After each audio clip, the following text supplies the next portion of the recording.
Good morning, losers. I wanted to introduce myself. My name's Mary Beth, and I'm brand new to this group, and I am really, really pleased to have been included. My background is nursing, and I'm a health coach, specifically with low carb slash keto, but more just low carb, controlled carb, and intermittent fasting.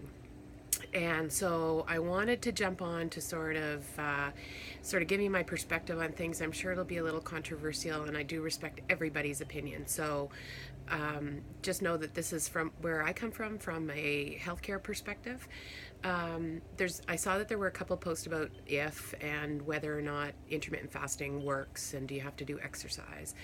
And so I thought I'd share, and I don't know if this has been shared before, but I thought I'd talk about a little bit about blood glucose and why having a low carb, no snack diet approach actually works.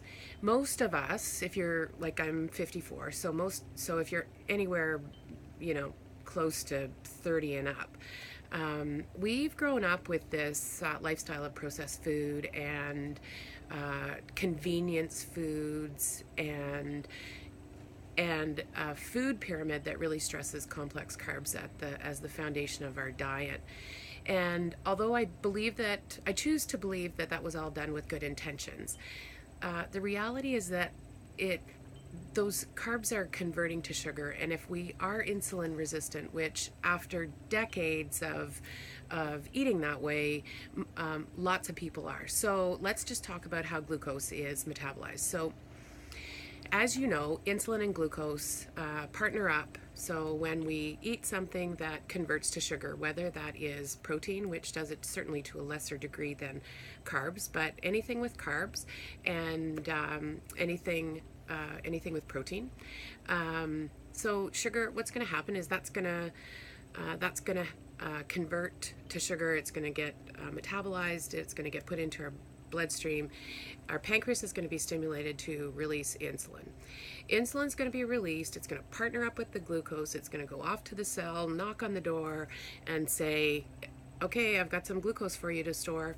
And the cell's going to say, hey, I'm full. You were here like 2 seconds ago. I'm full. No room in the inn. And so insulin then says, okay, well, then we'll go to the liver and we'll see if we can store you as glycogen until we need it.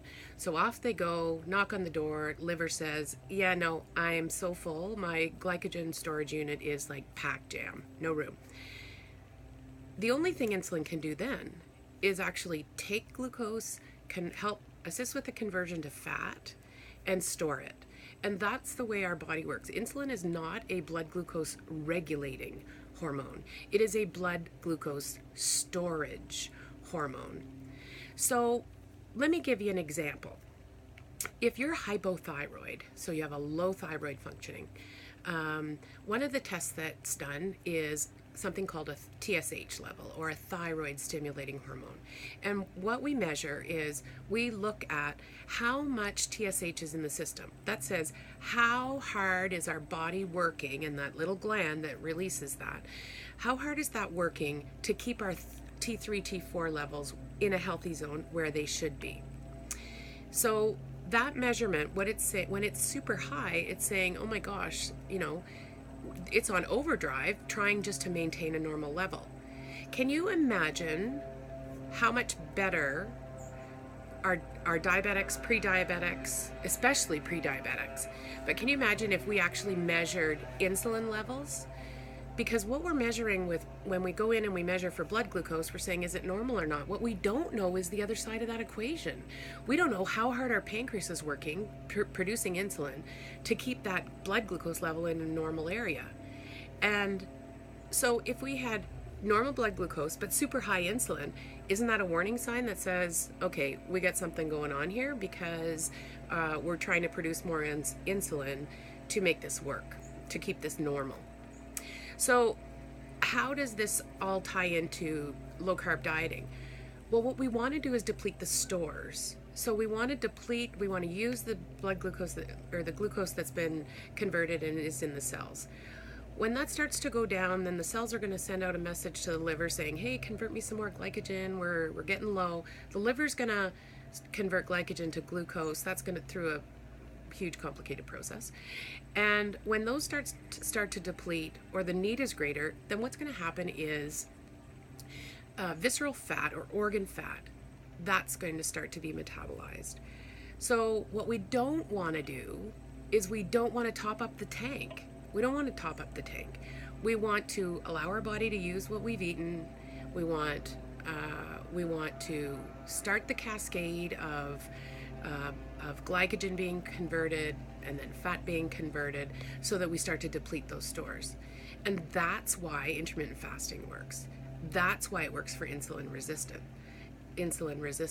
If you can imagine, think of something horrific that has been going on forever. Or think of people who use medications for pain. You know that people can become addicted to that because they become resistant. They need more and more and more medications. So certainly, like with steroids, even for asthma or anything like that, they have to, eventually it'll come to a point, if they're using all the time, using those medications, it's going to come to a point that their body becomes resistant to that medication or that high level, and then they have to switch it up a bit. Really, it's the same kind of concept.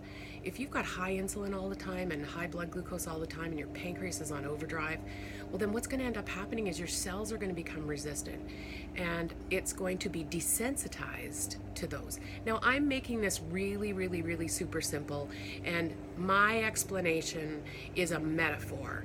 It is accurate, but it's a metaphor. So I'm not going to get into the science of ATP and all the conversions and all that kind of good stuff. But if you can get that concept, then really you'll understand why no snacking is the way to go. Don't top up the tank. Let the cascade happen.